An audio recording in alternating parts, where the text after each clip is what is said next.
मेरा नाम नेहा है। हम मिडिल क्लास फैमिली के माता पिता भी अजीब सी सोच रखते हैं। मेरे माँ बाप को लगता था कि मैं एक अकेले घर में शादी करके जाऊंगी तो वहाँ पर राज करूंगी। मेरे ससुराल में ना तो नंदे थीं और ना ही सास ससुर का झंझट था, बल्कि मैं कहूँगी कि सास ससुर तो समझने वाली बहुओं के लिए उनके माता पिता की तरह होते हैं। जो बहुएं सास ससुर को नहीं समझती, उनकी भी कुछ अपनी मजबूरियां होती होंगी।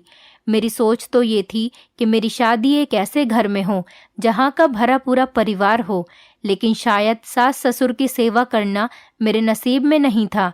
लेकिन मेरे माँ बाप इस बात पर भी खुश थे। कहते थे कि अमीर लड़का है, हमारी बेटी को हमेशा खुश रखेगा। वो लड़का तो क्या था, एक 40 साल का आदमी था और एक बेटे का बाप था। उनका नाम विनोद सिंघानिया था। वो शायद अपने 15 साल के बेटे के लिए किसी नर्स के रूप में एक बीवी की तलाश कर रहा था। लेकिन मेरे माँ बाप इन बातों को कहाँ समझते थे।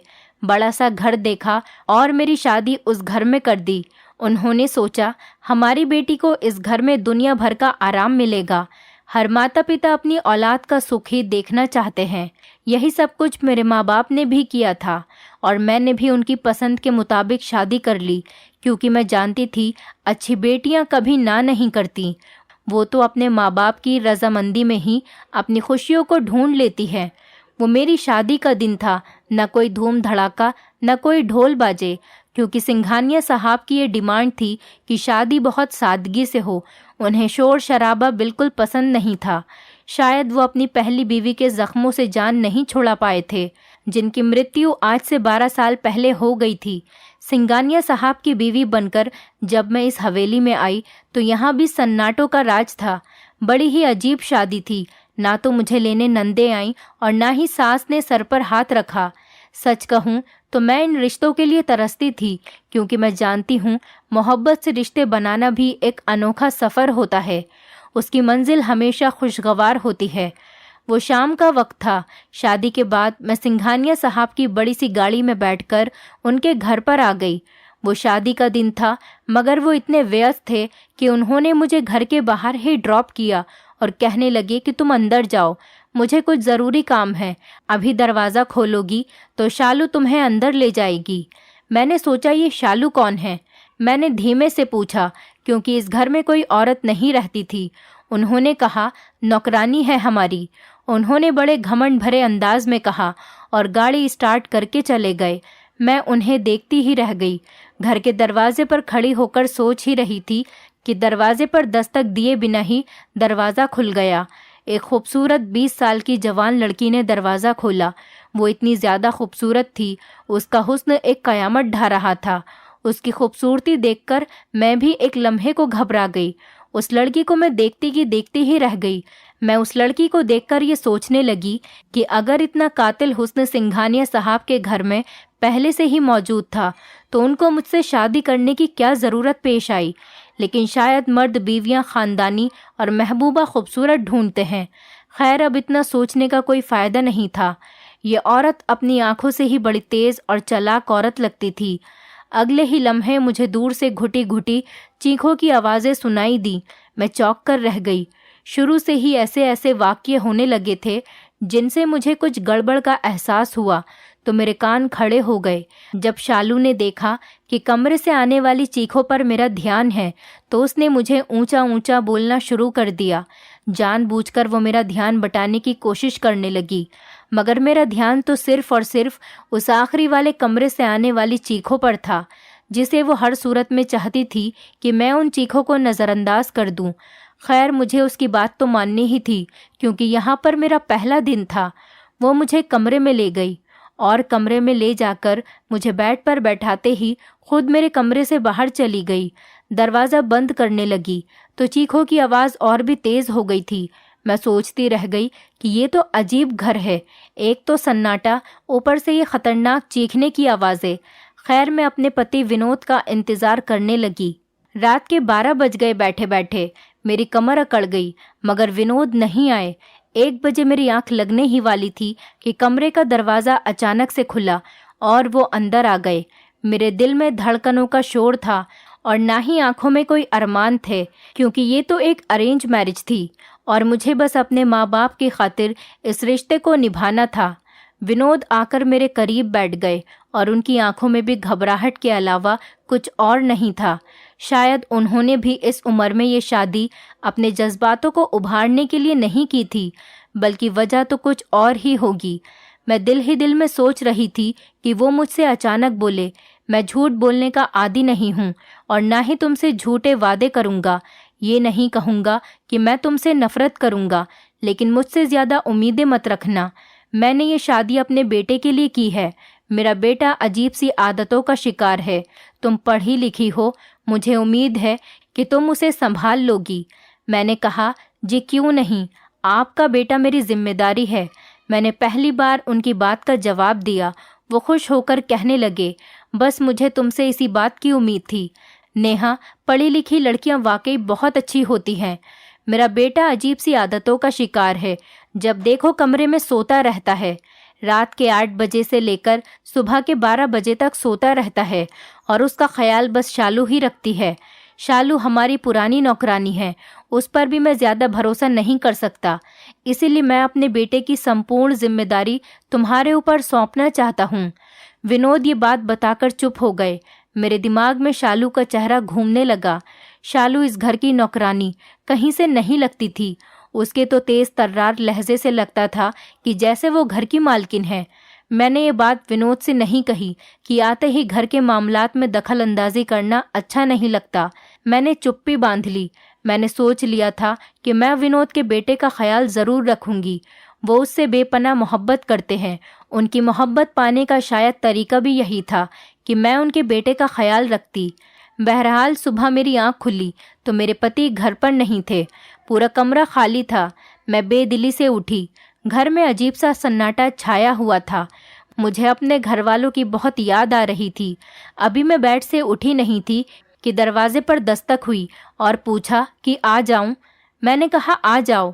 मेरे कहते ही शालू कमरे में अंदर हाजिर हुई। शालू के चेहरे पर नागवारी के आसार छाए हुए थे। वो मुझसे कहने लगी, बेबी जी, आप नाश्ता कमरे में करेंगी या मेज़ पर लगा दूं? मैंने कहा, मेज़ पर लगा दो। और छोटे साहब कहाँ हैं? मैंने विनोद के बेटे के बारे में उससे पूछा तो वो कहने लगी, जी वो छोटे साहब तो सो रहे हैं। जब वो सोकर उठ जाते हैं उन्हें मैं खुद नाश्ता करवाती हूँ। शालू के लहजे में एक अजीब सी जिद और अकड़ थी, जैसे वो विनोद के बेटे से मुझे दूर रखना चाहती हो। मैंने कहा, ठीक है, तुम नाश्ता लगाओ, मैं आती हूँ। थोड़ी देर बाद मैं बाथरूम में नहाने चली गई। नहाकर जब मैं बाहर आई तो मुझे किसी के ऊंचा बोलने की आवाज़ आ रही थी। मैंने जल्दी से दुपट्टा लिया और बाल बांधती हुई बाहर आ गई। फिर अचानक से एकदम आवाज़ आनी बंद हो गई। शायद शालू ही किसी से बातें कर रही थी। आवाज़ें सुनते सुनते जब मैं किचन की तरफ आई तो मैंने देखा कि एक 15 साल का लड़का तरस खाए हुए खड़ा था। शालू उस बच्चे से हुक्म बता रही थी। मैंने उसकी ये हालत देखी तो मुझे बहुत ही हैरत हुई। लड़का भी डरा सहमा सा लग रहा था। मैंने पास जाकर उससे कहा, गुड मॉर्निंग बेटे, नाम क्या है आपका? उसने कहा, जी मेरा नाम हितेश है। उसने डरते डरते जवाब दिया, जैसे मैं उसे खा जाऊंगी। मैंने कहा, हितेश बेटे, आपको मुझसे डरने की कोई ज़रूरत नहीं है। मैं आ गई हूं ना, अब मैं आपका बहुत ख्याल रखूंगी। मैंने उसकी पेट थपथपाते हुए कहा। वो अजीब सी नज़रों से मुझे देखने लगा, जैसे मैंने उससे कोई अनोखी बात कह दी हो। उसने कहा, सच? क्या आप मेरा ख्याल रखेंगी? उसने मेरी तरफ हैरानी से देखते हुए कहा। मैंने कहा, हाँ, क्यों नहीं, तुम बहुत प्यारे बच्चे हो, मैं आपकी हर बात मानूंगी। मैं उसे प्यार से देखने लगी। वो वाकई बहुत मासूम बच्चा था। फिर शालू के न चाहते हुए भी हमने टेबल पर बैठकर एक साथ नाश्ता किया। वो मेरे साथ बात करने से काफ़ी हल्का फुल्का नज़र आ रहा था, लेकिन मैंने हितेश से उन थोड़ी बहुत बातों में अंदाज़ा लगा लिया था कि हितेश की इन हरकतों के पीछे कहीं न कहीं शालू का हाथ ज़रूर है। मगर वो तेज़ औरत पकड़ी नहीं जाती थी। मुझे इस बात का राज जानना था। मैंने धीरे धीरे हितेश के कमरे में आना जाना शुरू कर दिया, मगर मैं हमेशा ये बात चेक करती थी कि मेरे जाते ही वो दौड़कर बेड के पीछे तकिए में छुप जाता था, जैसे बेड के पीछे उसका खजाना दबा हो। ये बात मैंने एक बार नहीं कई बार जानने के बाद ही नोटिस की थी, और यकीनन हितेश के पास ज़रूर कोई ऐसा राज था जिसे वो मुझे बताना नहीं चाहता था। खैर, अब मैं शालू और हितेश पर नज़र रखने लगी। मैं चाहती थी कि मैं इस मामले की तह तक पहुंच जाऊं और सच साबित करके रहूं, ताकि मैं सिंघानिया साहब के सामने शर्मिंदा न हो सकूं। दिन ब दिन गुजरते हुए मुझे अंदाज़ा होता जा रहा था कि शालू का रवैया मेरे साथ सख्त होता जा रहा था। अब मैं कोशिश करती कि मैं हितेश के सामने रहूं और वो मेरे सामने रहे, क्योंकि उसके स्कूल की सर्दियों की छुट्टियां चल रही थीं। स्कूल आना जाना भी नहीं होता था। मैंने नोट किया, हितेश मेरे आने से खिला खिला रहता है। उसकी ज़िंदगी काफ़ी हद तक बदल गई थी। इस बात से सिंघानिया साहब भी बहुत खुश थे। मगर एक दिन मुझे अपने मायके जाना पड़ा। उस दिन हितेश बहुत परेशान लग रहा था। काफ़ी दिनों के बाद मैं अपने मायके गई थी। वहाँ से 2-3 दिन के बाद जब मैं घर वापस आई, वहाँ से वापसी पर मैंने देखा कि हितेश का चेहरा पहले से काफ़ी उतरा हुआ था। वो बहुत परेशान लग रहा था। मैंने उससे काफ़ी बार पूछा कि क्या बात है, मगर उसने मुझे इस बात का कोई जवाब नहीं दिया। मैं थकी हुई थी, इस वजह से आराम करने के लिए अपने कमरे में जाकर लेट गई। थोड़ी देर बाद उठी तो बाहर किसी की हलचल नहीं थी। अजीब सा सन्नाटा था। मुझे किसी गड़बड़ का एहसास हुआ। मैं फौरन हितेश के कमरे की तरफ गई। मुझे ये सब देखकर बहुत हैरत हुई और बहुत गुस्सा भी आया कि उसके कमरे का दरवाज़ा अंदर से बंद था। एक 15 साल के बच्चे का अंदर से कमरा बंद करने का कोई मतलब नहीं बनता। मैंने सब तरफ ध्यान से देखा तो हितेश के कमरे की एक खिड़की खुली हुई थी। खिड़की के अंदर कमरे का मंजर साफ देखा जा सकता था। उस वक्त मेरा शक यकीन में बदल गया जब हितेश के सामने शालू खड़ी उस पर चिल्ला रही थी। हितेश डरा सहमा तकिए के पास ही बैठा हुआ था। बाहर तक उनकी आवाज़ें नहीं आ रही थीं, लेकिन शालू के तेवर बता रहे थे कि उसे हितेश पर सख्त गुस्सा है। हितेश उसके सामने भीगी बिल्ली बना हुआ था। मुझे हितेश पर गुस्सा भी आ रहा था कि वो एक लड़का होकर इस नौकरानी के सामने आखिर इस कदर मजबूर क्यों है। मुझे बहुत गुस्सा आया। मैंने दरवाज़ा धड़धड़ बजाना शुरू कर दिया। शालू ने घबराकर दरवाज़ा खोल दिया। उसके चेहरे पर हवाइयाँ उड़ी हुई थीं, जबकि हितेश बहुत रो रहा था। उसकी हालत काफ़ी परेशानी वाली लग रही थी। उसके हाथ कँपा रहे थे। मैंने शालू को खूंखार निगाहों से देखा और वहाँ से दफ़ा हो जाने का हुक्म दिया। फिर मैं हितेश के कमरे के अंदर चली गई। मैंने देखा हितेश की आंखों में आंसू थे। वो बहुत परेशान नज़र आ रहा था। उस वक्त वो बहुत मासूम और बेबस लग रहा था। मैंने कहा, क्या हुआ बेटे, तुम इतना परेशान क्यों हो? मैंने देखा हितेश का दूसरा हाथ तकिए पर था। गैर इरादी तौर पर वो मुझसे तकिए को छुपाने की कोशिश कर रहा था। मेरा दिमाग दौड़ने लगा और मैंने सोचा कि आखिर इस तकिए में ऐसा क्या है जो हितेश उसके पास भी किसी को नहीं भटकने देता। मैंने कहा, इधर आओ, मेरे पास आओ।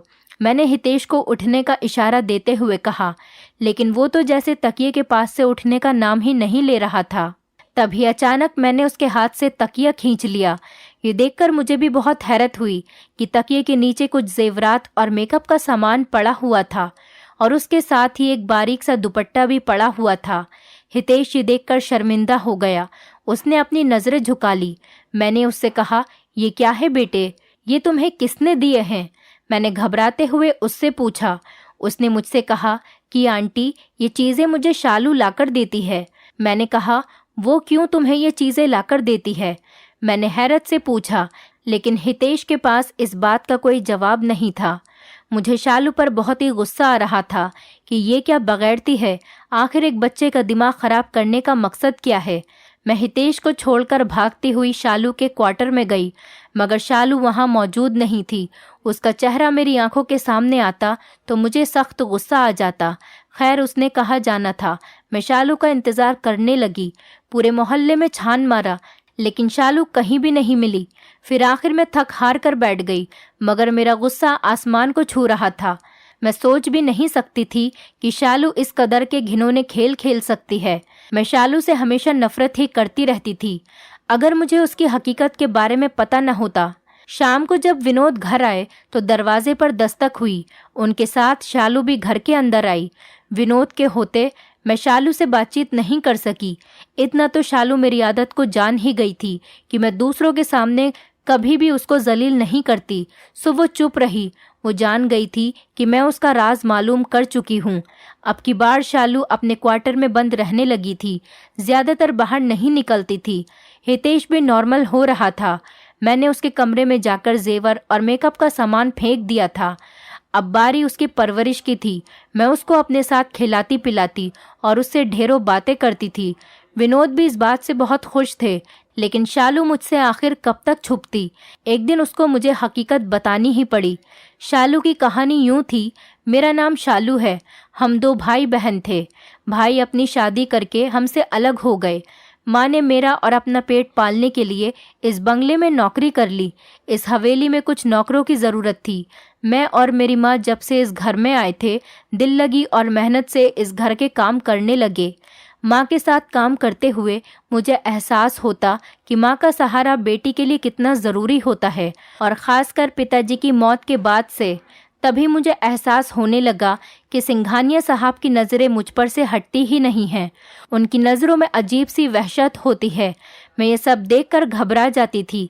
मेरी कोशिश यही रहती थी कि मैं कम से कम उनके सामने आया करूं, मगर ऐसा नहीं हो पाता था। किसी न किसी बहाने मुझे उनके सामने जाना ही पड़ता था। ज़्यादातर अपने कामों के लिए वो मुझे ही आवाज़ देने लगे थे। धीरे धीरे उनके इतने करीब आने की वजह से मैं बहुत डरने लगी थी। मुझे लगता था कि वो मुझे एक दिन ज़रूर बर्बाद कर देंगे। फिर ऐसा ही हुआ जिस बात का मुझे डर था। विनोद साहब ने फिर से एक और नया तरीका अपनाया। वो तरीका ये था छुपकर शादी करने का। शादी तो कभी भी छुपकर नहीं की जा सकती थी। बेबी जी, इतना तो मैं जानती हूँ कि छुपकर शादी करना पाप होता है, और अगर दुनिया वालों के सामने हम शादी करना चाहें तो हमें इज्जत भी मिलती, और कभी ना कभी हमें लोगों का सामना भी करना पड़ता। शायद उस वक्त मैं उनकी बात नहीं समझ पाई। साहब ने मेरी माँ से बात की कि वो मुझे अपनाना चाहते हैं, मुझसे शादी करना चाहते हैं, लेकिन फ़िलहाल तो वो इस शादी को खुफिया रखेंगे।